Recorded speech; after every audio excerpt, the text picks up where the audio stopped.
Yo, what is good, people? Ben from Lover of Tech, and yes, we do have the iPhone 15 Pro in a white titanium here. We're gonna unbox it, give you our first impressions, actually compare it to the iPhone 14 Pro and the Galaxy S23 when it comes to the camera, and also just give you the initial look of how this phone is feeling and what it has to offer this year. Okay, here we have it in the white titanium. We've got an iPhone 15 Pro, 512 gigabytes of storage. Let's unbox it and see what comes inside. Okay, so here we are. Oh, whew, that does look actually very, very nice. Let's put this here for now. Let's bring this out. Oh, that does feel very nice. Okay, put this down here for now. Of course, we still get the SIM ejector tool because we do still get a physical nano SIM in the UK. And one of the biggest changes, whether late to the party or not, USB-C to C. This is a USB 2.0 cable that is braided, really nice quality, USB-C to C. And that is because this year's iPhone 15 series does finally change the Lightning port to USB-C. Okay.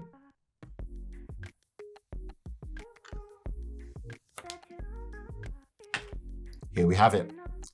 iPhone 15 Pro in the white titanium. Here we have it. You can already see that it's picking up a lot of fingerprints on the side. But this does feel so much nicer to hold. And then we've got the new action button, the two separate volume buttons, the SIM ejector tray, and the USB-C port right there, which is 3.0 up to 10 gigabits per second. Microphone, bottom stereo speaker, top here with the earpiece, the 3 camera modules here, 3x ultra wide, and also the 48 megapixel main. And this is pretty much what we have here with the iPhone 15 Pro. Let's boot it up and line up against the Galaxy S23 and also the iPhone 14 Pro to see how they compare and also the feel and the changes. So we are now set up into the iPhone 15 Pro. And let's start with the initial design and how it looks. This is, of course, the white titanium color. And I believe this and the natural have become the most popular just because of how they hide fingerprints a lot better for the new titanium frame. And boy, does it actually look really good.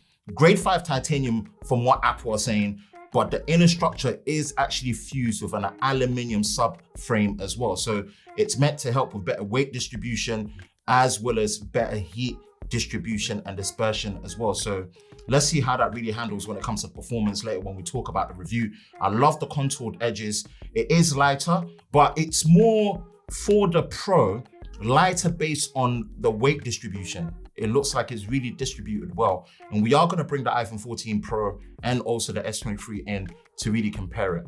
The buttons feel good. And of course, the initial action button, I've mapped it to the camera to open directly into the video recording mode, which is really nice. And of course, you can customize it in different options to activate the action button. In the meantime, let's bring in the iPhone 14 Pro and the Galaxy S23 and compare the three. So here we have the trio comparison with the iPhone 15 in the middle, the 14 Pro on the right, and also the Galaxy S23 on the left. Now, in terms of price comparison, the Galaxy S23 Plus actually matches the price of the iPhone 15 Pro.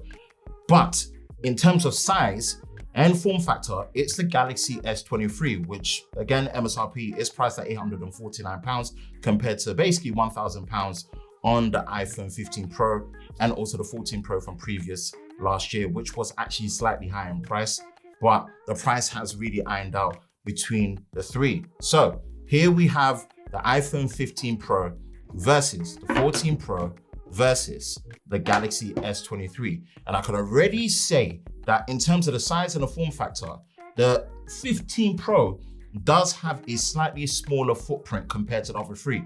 And it's not by much, but it's slightly there enough to see that it is actually more compact. So although they are working with the same 6.1 inch screen size on all three, the iPhone 15 Pro is actually the slightly smaller compact size. And this is most likely down to the fact that, yes, you do have slightly slimmer bezels on the front display compared to the iPhone 14 Pro. And this makes a huge difference alongside the contoured edges and the slightly lighter weight and a more better done weight distribution between the two. When you compare it here, where Samsung are using what they call armor aluminium, you can see that the front display bezels are slightly slimmer on the iPhone, but both do have perfectly symmetrical bezels at the front. And we are working with a matte frosted finish at the back for all three. But this is a really well put together design on the iPhone. And I'm actually really liking it. But in terms of obviously having the single hole punch at the front top compared to the dynamic island, which I still think is a silly name and should be called the virtual touch bar, but again, remove. This is pretty much the difference when we're coming to the visual representation of the front display between the two and all three devices. Next is the display, and with the iPhone 15 Pro, the display is pretty much the same as what we had last year on the iPhone 14 Pro with 2000 nits of peak brightness, 120 Hz LTPO high refresh rate ProMotion display, and pretty much a slightly higher than 1080p resolution. When we're looking at the Galaxy S23, this is a 1080p full high definition plus display, 120 Hz adaptive, which is between 48 Hz and 120 Hz. And the brightness did go up from 1300 nits all up to 1750 nits. So again, the iPhone 15 Pro is doing a lot when it comes to the display specifications and experience. But again, you've got the dynamic island versus just a small hole punch at the top. And you do have slimmer bezels, which is interactive. So again, when you go into accessibility, this is where you do have the option on the motion to actually limit it to 60 Hz. But of course, when it comes to Samsung, it's under the display settings, whether you can go adaptive or standard 60 Hz if you do want to save a bit of battery life and don't mind running it at 60 Hz. But again, personally, 120 Hz all the way, next to a bright display. This is what we're getting on the Galaxy S23 versus the iPhone 15 Pro and also the 14 Pro. Next is the specs and the performance. And here is where Apple are bringing the heat. The iPhone 15 Pro is sporting the A17 Pro. Yes, gone is the bionic name. This is the A17 Pro, the world's first 3nm chip on a mobile device. And there's a lot of things that they've changed here that really up the game and should bring some efficiency, but really performance on the GPU side of things. Yes, this is 3nm. You've got hardware-based ray tracing where you're gonna be getting native console games coming over. Again, I don't have access to that. But one thing I love seeing is the fact that they have increased the RAM from 6 GB on the iPhone 14 Pro to 8 GB. So this matches up to what Samsung have here on the Galaxy S23, which is powered by the Snapdragon 8 Gen 2 mobile platform built for Galaxy, which is a special optimized, overclocked, and efficiency chip for Galaxy devices. Again, we've got the Snapdragon 8 Gen 3 about to be announced and later on, which will be for the S24 series. But for now, this is what we're matching up in terms of performance, which is 4nm versus 3nm. And this is exactly what we're working here. And the performance is something I can't wait to test, especially when it comes to gaming, to see how it really looks on the iPhone 15 Pro. But right now, this is what's really the bread and butter of the center and the heart of the iPhone 15 Pro compared to the previous when it comes to the A16 Bionic. Now we've got the A17 Pro with 8 GB of RAM and the performance improvements and efficiency that's meant to come with a 3nm chip. Next is the camera. Let's focus on the iPhone 15 Pro. Again, what we have is a 48 megapixel main camera, which is obviously improved. They've improved the coating on there, so there's meant to be less lens flare, but we're gonna obviously check that out. But of course, we've got the ultra wide here, which is 0.5, which does have the macro capability. You've got the 1x, obviously the macro capability is being used on the ultra wide itself. We've got the 2x, which is obviously cropping into the main 48 megapixel sensor with the photonic engine really cleaning things up. And the 3x dedicated zoom lens that we had from before, which should be slightly improved as well. in terms of the selfies, pretty much what we're working with, which is the same. So we've got cinematic video, which obviously does shoot up to 4K 30 and slow motion, time lapse. And we're gonna come back to photo, portrait mode, panoramic. Now, what's new? What's new is the fact that you've got the ability to actually capture the depth information for portrait mode when you do sense people in there. So here, for example, this is something that you can do, but also on the main camera, this is something where if you're tapping on an object, you see it, you can press it, and it does capture the depth information, which is great. So that means you don't have to be in portrait mode. Again, if you are in portrait mode, it's 1x, 2x in the center, as well as on the 3x dedicated zoom. Again, the 5x zoom is new on a Pro Max, which I'm going to be looking after next. But here is something that I wanted to see when it comes to the camera performance and also bringing it up on the Samsung Galaxy S23 is switching lenses. Now, as you can see, in 4K 30, we're able to record on the same clip, switch to the ultra wide, 1x, 2, and 3, all on the same clip. You can take pictures. You still can't pause the recording and continue on the same clip. And this is obviously the same type of flexibility that you have on here, 4K 30, where you can just press it, switch between lenses. You can't pause recording, but you can take pictures. We switch to the Samsung in 4K 30. You can record on the same clip in 4K 30. You can pause recording, switch lenses, and then continue recording on the same clip while still take pictures. In fact, with the Samsung, you get the flexibility of being able to switch to the selfie camera, pretty much like what you do on your social media apps. Pause recording, take pictures while it's still recording video, continue, and then you can flip back to the to the rear cameras and also switch between the lenses. This is a level of flexibility I really love about Samsung phones. But the limitation of this comes when you're recording in 4K 60. Because although you can shoot 4K 60 on all 3 lenses, you can't do it continuously on the same clip. So whichever lens you start off in the rear camera, you do have to pretty much stick to that lens and stop recording. You can switch to the selfie camera while you're recording and then back to the lens that you started at the back, but you can't change to the other lenses. So this is all a digital crop on that lens. You have to stop recording, go to the ultra wide, and then start from there. When you start recording from the ultra wide, you're actually cropping in up to 2x on the ultra wide. And then if you want to switch to the telephoto, you can record in 4K 60 and zoom all the way up to 12x. So again, this is a limitation that I wish was sorted. And guess what? It looks like Apple have actually fixed this issue. So recording in 4K 60, you can switch to the ultra wide, the 1x, the 2x, the 3x, all on the same clip without having to stop recording and also continue by switching. Again, you can't pause and continue on the same clip. You can't switch to the selfie, but this is great flexibility in 4K 60, which comes in handy in different situations, which I will mention. And if we look at this on the iPhone 14 Pro, 4K 60, again, you start and you're unable to switch to the ultra wide. It may show you the ultra wide option, but you can't actually switch to the ultra wide and you can't actually switch to the 2x and the 3x dedicated zoom. That is actually all happening on the main sensor. So you would have to stop recording, switch to the 3x, start recording, but then you can't go back to the 2x in the main. I'm bringing these things up because these are things I've not seen many people bring up. And this adds a level of flexibility to the camera that you just don't get on other systems. And the closest to really match this is actually Google with the Pixel 7 series, where they were able to allow you to switch between the lenses in 4K 60. What other advantage you get with the Samsung? You do get the ability to record in 8K 30 frames a second with pretty much no crop and video stabilization, thanks to the fact that you do have the main 50 megapixel sensor, the new ISP. You do get that benefit with the Galaxy S23, where you're able to record 8K 30 frames a second video on the main camera sensor. What else is improved on the iPhone 15 Pro?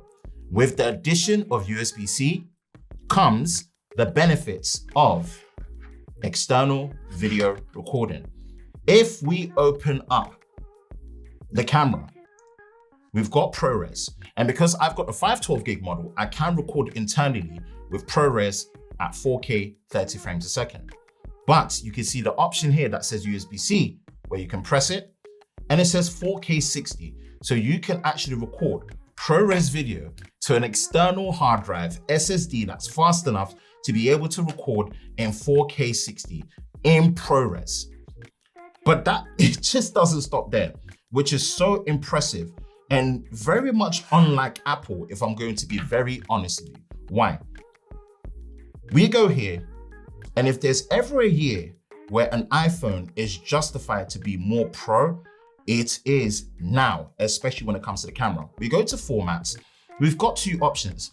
The default capture mode for pictures is now 24 megapixels, and it does this with no delay, or you can default to 12 megapixels.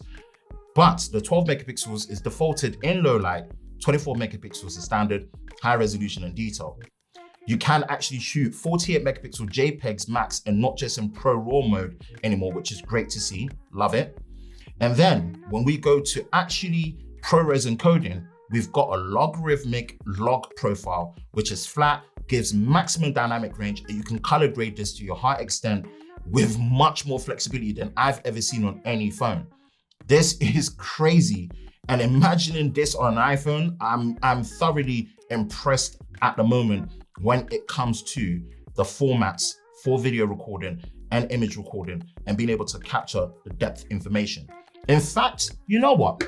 With the camera as a point of focus, let's take these phones out and actually give you a preview, initial camera comparison of the front-facing camera, the rear-facing camera, when it comes to photos and videos. And I will be doing an in-depth one very soon.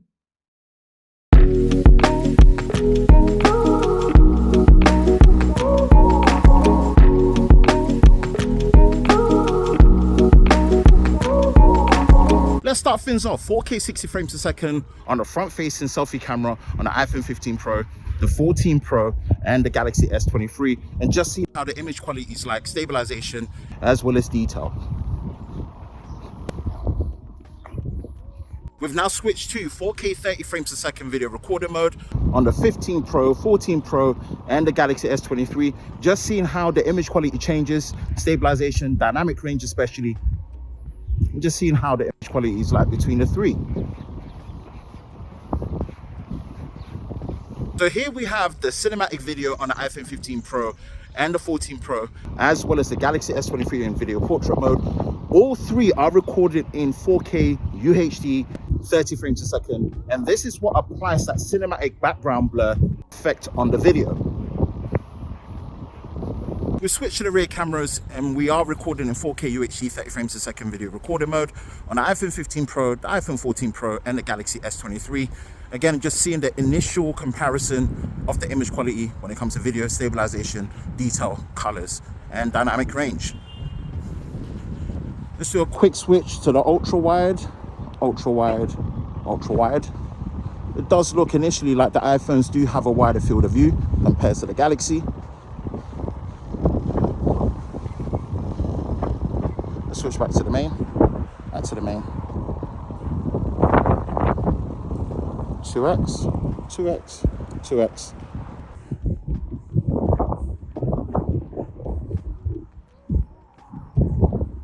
And we're going to do a 3x zoom on all three.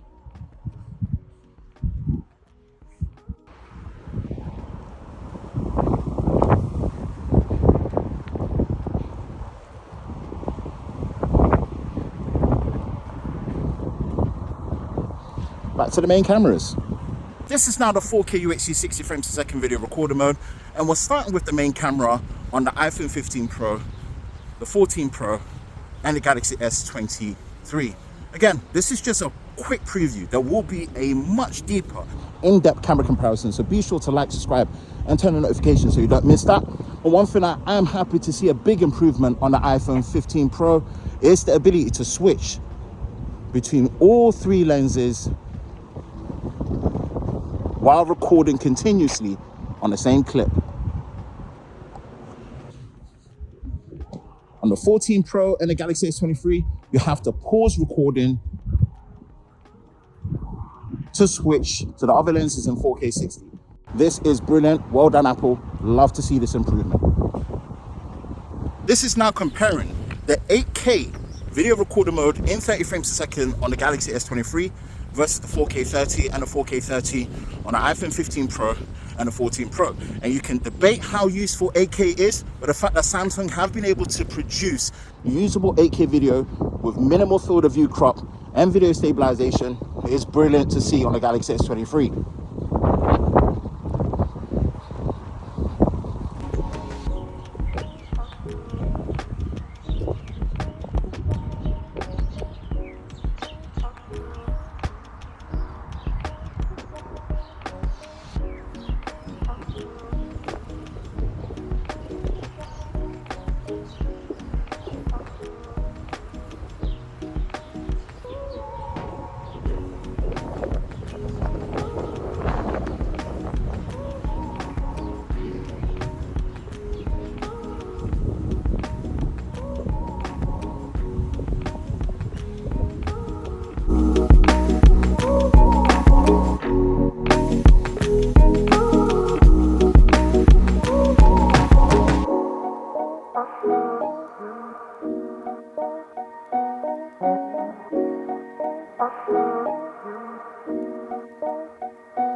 So this is my initial unboxing and thoughts and comparison of the iPhone 15 Pro versus the Galaxy S23 and the previous iPhone 14 Pro. Let me know your thoughts in the comment section below. Which one did you end up getting? The 15 Pro or the 15 Pro Max or the 15 Plus or the 15? Let me know your thoughts in the comment section below. That's it for me, Ben from Lover of Tech. If you enjoy videos like this, you know exactly what to do. Hit that like button, hit that subscribe button, hit that notification bell so you're part of Team TLS, the Tech Lover Squad, so you don't miss any future videos on the channel. I hope you're all safe during this time. I will catch you in the next one. Peace.